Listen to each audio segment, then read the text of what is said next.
should go with the effects of violent video games on children, because I currently have a niece and a nephew that are living with me, and these are the games that I like to play.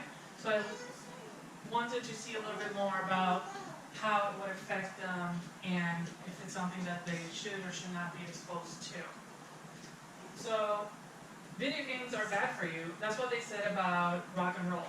This is a quote by Shigeru Miyamoto, which is one of the developers for Nintendo.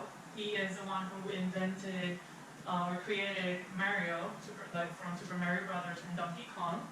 And the reason that he said that is because back in the 1950s, it was considered that rock and roll was instigating juvenile delinquency. So the music had sexual connotation, and the vulgarism and suggestive choice of words made teens want to listen to it because they wanted to rebel against their parents. So that's essentially where he is making that quote about. So what happens to kids that are exposed to violent video games?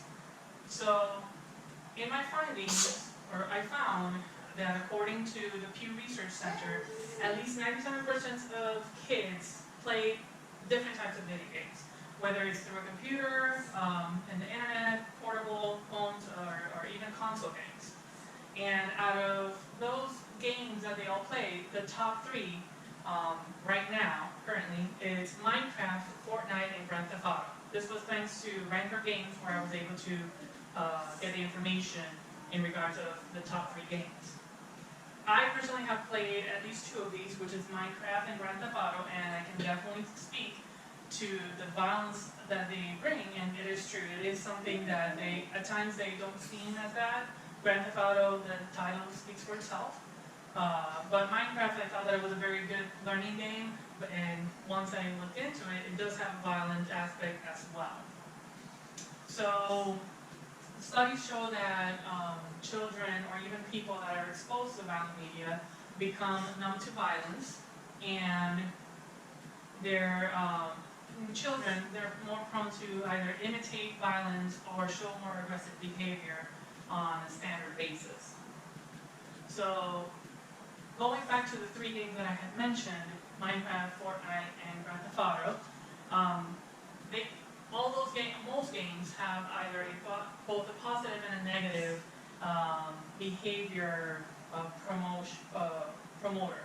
So, for example, in Minecraft, we have building and cooperating with other players to create villages, buildings, caves, and stuff like that. But at the same time, you also have the element of killing animals, killing zombies, killing skeletons, and even other players, because there's weapons involved. Fortnite is a game that allows you to have social interactions with people around the world, but the game itself is violent because the game is a platform for you to find other players to kill and fight.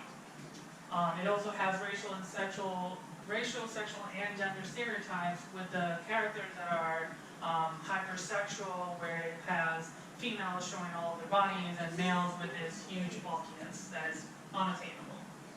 And then Grand Theft Auto. Grand Theft Auto takes the cake. It has all of them. It has violence, it has drugs, alcohol, disrespect for the law, foul language. It is definitely not a children's game. But children still find ways to play these games, which is something that I wouldn't agree with, because one thing that I do believe is that children should play appropriate games, depending on their age. So, the good thing that I've read about this is that the behavior that they see in these games doesn't easily transfer from one situation from another. Just because they kill somebody on screen doesn't mean that the child is now going to go off screen and kill somebody else. It doesn't work like that. And with small children and even teenagers, what they're thinking about and how they currently feel affects a lot on how it is that they act. So another part is that these effects seem to disappear quickly, especially depending on the type of game that they're playing. So going back to Minecraft versus Grand Theft Auto, Minecraft, they'll probably be more involved in the building aspect of it, where in Grand Theft Auto, they'll probably be stealing a car or killing other players. So obviously the effects are going to vary from one game to the next. Now, one thing that is very common though, on all the games, is that depending on the level of violence, it does create an indifferent they get desensitized towards violence, and that happens to everybody. They also show reduced empathy towards the victims of such attacks, where they wouldn't feel as bad, or they would just brush it off if they were just watching a video from a news coverage or anything in that matter. So the second part of the study is that since not everybody thinks the same, not everybody is affected the same way. So with that being said, it's been found that children that get easily upset, they normally don't show empathy, or they act before analyzing possible consequences. They tend to get a little bit more riled up from playing or from even just watching these type of games. Another big factor is coming from a background of family conflict where their parents are constantly fighting, or they fight with their siblings, or they're in a bad neighborhood. All those things come into play when it's talking about violent video games affecting the kids. So the positive aspect of it is that children that play age-appropriate games, or anybody that plays age-appropriate games, can have healthy learning. They learn problem-solving skills, and they even develop fine motor skills and coordination. So with all of video games, you definitely have to be able to tell from just looking at the screen which buttons to press on a keyboard or any type of controller that you're using to play that game. So now, the other side of that coin is that it does have unhealthy consequences, especially in cases where the children go unmonitored. Since children are very impulsive, they'll probably spend long hours playing video games where they should be studying or doing other things.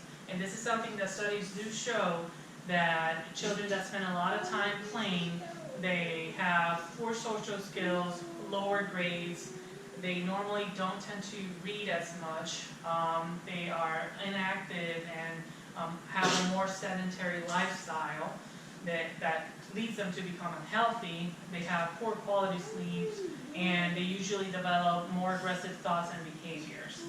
Now, this information was thanks to a study done by Kennedy Moore, which is the Truth About Violent Video Games in Kids.